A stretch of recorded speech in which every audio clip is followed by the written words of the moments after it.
Hi, welcome to the fifth video of the course for Olympiad Combinatorics, and this is about the division principle.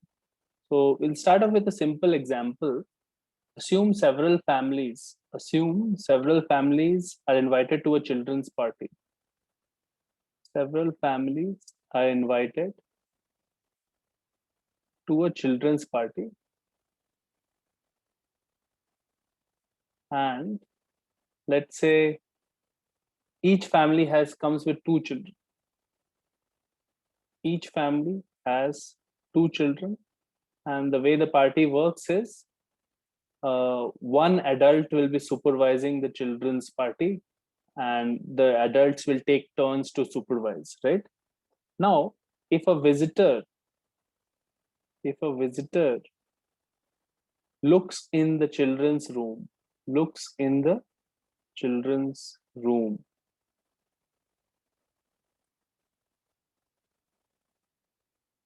okay, can he determine how many families were invited?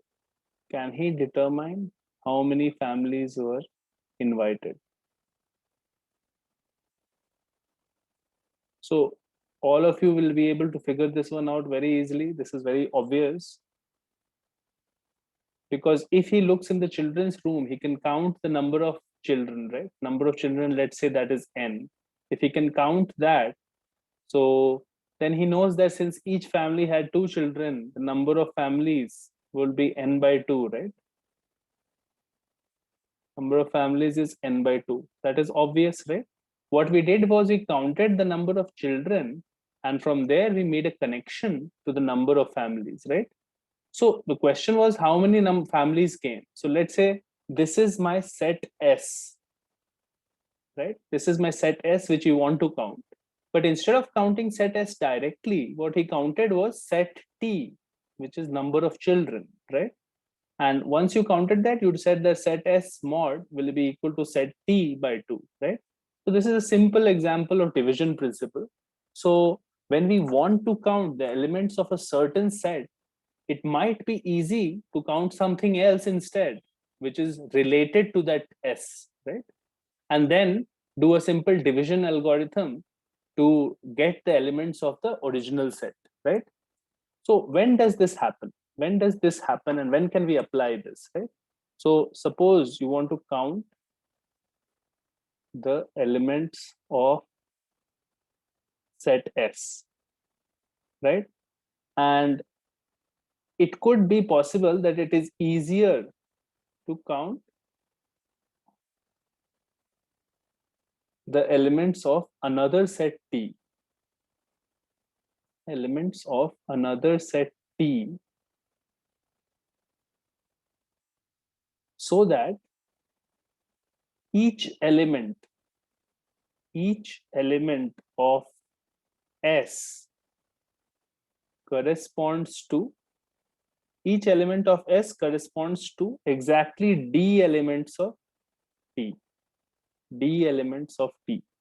In our children example, each element of the families set was corresponding to two children, right? D was equal to 2 for the children's example, right? Right. While we also have while each element of T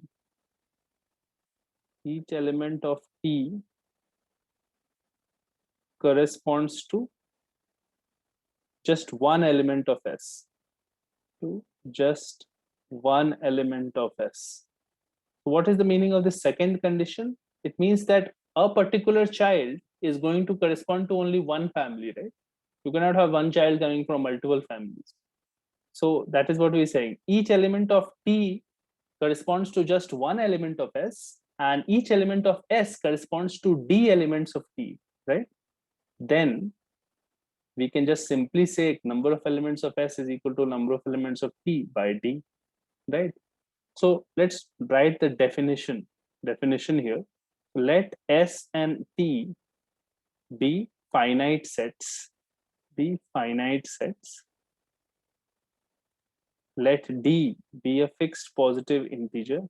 Be a fixed positive integer. We can say that a function f from t to s, f from t to s is d to 1. So you might have heard of terms like many to one or one to one functions, right? So if you haven't, you should go back to the channel here and check out some introductory functions videos. There are a lot of videos on the channel on classification of functions and introduction to functions. So that should help you. So we are saying that a function f from t to s is d to 1 if what is the condition? For each element s belonging to capital S, there exists exactly d elements in set T, d elements T belonging to T, such that f of T is equal to S, right? So if this is true, and if there is a d to 1 function from T to S, then by our logic, it is clear that number of elements of S will be number of elements of T by D. So this is the division principle. And you might feel like this doesn't have too many applications, but it does. And we'll see one classic application just now. So I hope you have understood this point here. Like you're just not counting something directly and counting something easier. As long as you can ensure that there is a function that connects elements of that set to another elements of the other set, you will be fine. And if that function is d to 1, basically one element from my S set is connected to actually D elements from my T set, right? Then you can do this division principle and count the number of elements of S. So let's look at a classic example for this principle, which is the circular permutation. Circular permutation example. So let's say we have a circular permutation situation. So there are n people who are sitting around a table, right? There are n people sitting around a circular table, around a circular table. Now, how many ways can we arrange these people around the table? Now we have to understand what is considered a same arrangement. So if everyone has the same left neighbor, then you can say that it is the same arrangement. Let's say 4 people are sitting around here, and here also people are sitting around. And let's say this is this A, B, and C, D. Notice that every element here has the same left element. So A, to the left of A is D, to the left of D is C, to the left of C is B, and to the left of B is A. Here also it's the same. Left of A is D, left of D is C, left of C is B, and left of B is A. So this is the same. So these two are equivalent. However, this is not the same. If you do this, A, B, C, D. Now to the left of A is B and not D, right? So this is different arrangement.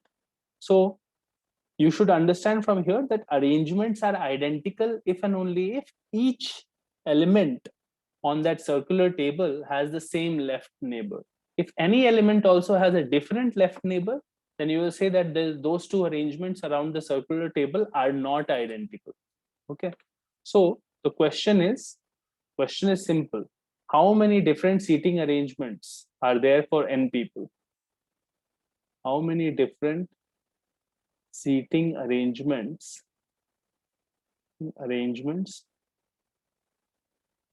are there for n people around a circular table? For n people around a circular table. Correct? Now, let's think about it in this way. If the table was linear, if the table was not circular, but was a straight line table, right? Linear table, then the seating arrangements would be n factorial. N factorial arrangements are possible. because number of ways of arranging n people on a line is just n factorial. We have seen that before. So let's say T is the set of seating arrangements of n people when they are sitting in a line, seating arrangements in a straight line. And let's say S is the set of seating arrangements on a circle, set of seating arrangements on a circular table, right? We can easily establish a function which connects basically this set and this set. Mod of T we know is n factorial, right? We can easily establish a function. So the function can be established in this way. So each element of S, we are claiming each element of S corresponds to n elements of T, to n elements of T. How can we say that? How can we say that? Let's see. So if there is an, suppose n is equal to 4, right? And we have 4 people, A, B, C, D, right? So this is one particular arrangement of 4 people on a circle, right? A, B, B, C, C, D, and D, A, right? Now, what I will do is I will construct 4 different arrangements of A, B, C, D sitting on a line, which can be made from just this one element of S. This is one particular seating arrangement. This is in an element of the set S, right? So what you should do is start at any position, pick a position, start at any position and say A, B, C, D is one linear arrangement, right?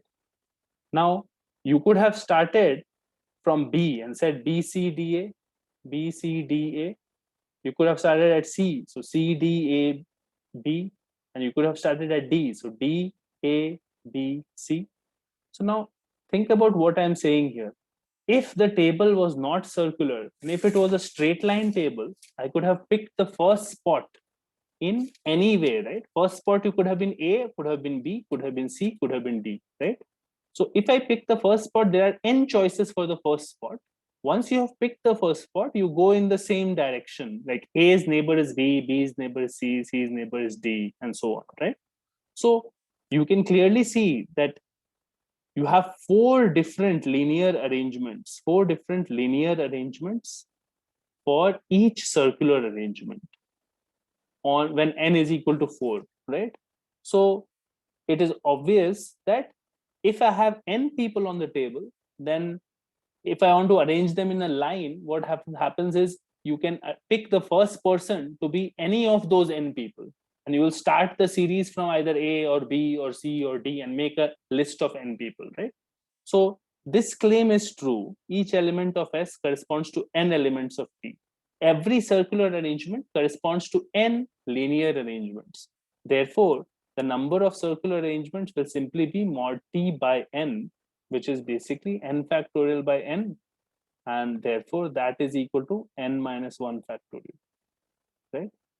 So this is an example where we applied the division principle. So I hope you understood what the logic of it was. We are not counting a set directly, we are counting a different set, and we establish a connection between the set S and the set D. And then that helps us count the elements of set S very easily by dividing. You have to ensure that there is a D to 1 function between T and S. Only then will this work, right? So I hope you learned something from this video. You can check out the permutations and combinations lectures that I gave sometime last year. There were some 5 lectures. The links to those have been shared in one of the previous videos. In the description of the previous videos, you'll find the links to all the 5 combinations and permutation lectures. So those will give you more examples of how to typically solve questions on this. Those videos were made from a JEE Advanced perspective. Right now, I'm not going to focus on the permutation and combination part so much, but rather I want to go to a slightly more advanced level discussion of combinatorics, because from an Olympiad perspective, it is unlikely that you will encounter PNC questions except at the PRMO and the INMO level. INMO level also, you'll not see typical PNC questions that come in JEE Advanced. you will see a different flavor to the question. So this course is about that other type of question where it is hard to count and you need some advanced techniques. So stay tuned and we'll discuss new things in the coming videos. I'll see you next time.